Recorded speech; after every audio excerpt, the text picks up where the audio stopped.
রান্না করার কিছু নাই, তাই বিবিকে নিয়ে চলে আসলাম মাঠে। যেহেতু ঢাকায় থাকি, ঢাকার মানুষকে মানুষ কুত্তা বলে। দেশে আসলে দেশের মানুষজন বা গ্রামের মানুষজন ঢাকার মানুষদের কুত্তা বলে। তার কারণ হলো যে যারা শহরে থাকে তারা তো এরকম সবুজ শাকসবজি পিওর জিনিস পায় না। তো এই কারণেই মানে গ্রামে আসলে একদম পাগল হয়ে যায়।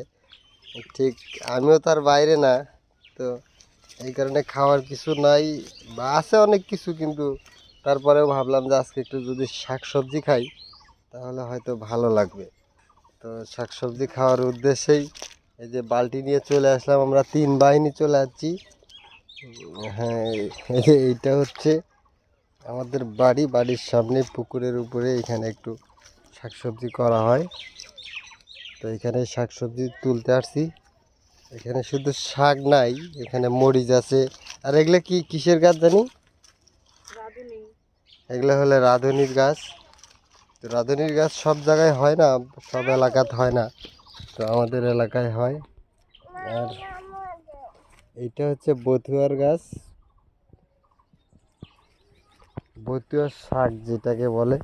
এই শাকটাও সব এলাকাত নাই, কিন্তু আমাদের এলাকায় আছে। এটা কিসের গাছ মানে লাগাইছে আবার নতুন করে? এটা কিসের গাছ? ছোট ছোট গাছ গেছে। এখানে আরো গাছ গেছে, কুমড়ার গাছ।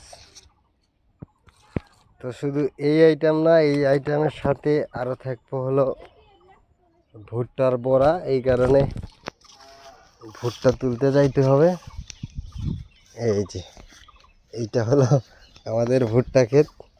কয়টা ভুট্টা লাগবো? হ্যাঁ, ভুট্টা কয়টা লাগবো? 2-3টা। এর মধ্যে কিছু হয়েছে কি না?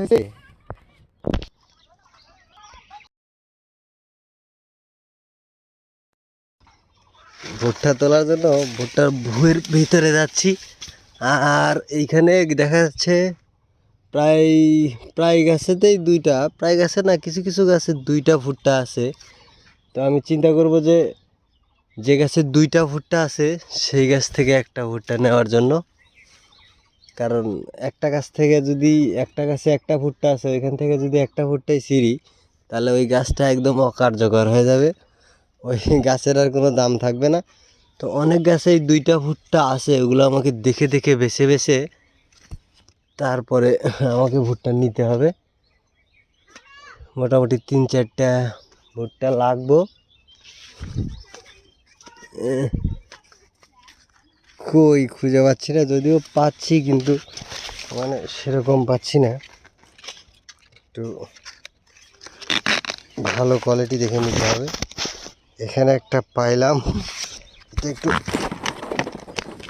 ভাঙ্গি, ভাঙ্গাও তো যায় না। একটা নিলাম, একটা এই ধার দিয়েই বিশেষ করে বেশি, এক গাছে 2টা কলা ভুট্টা।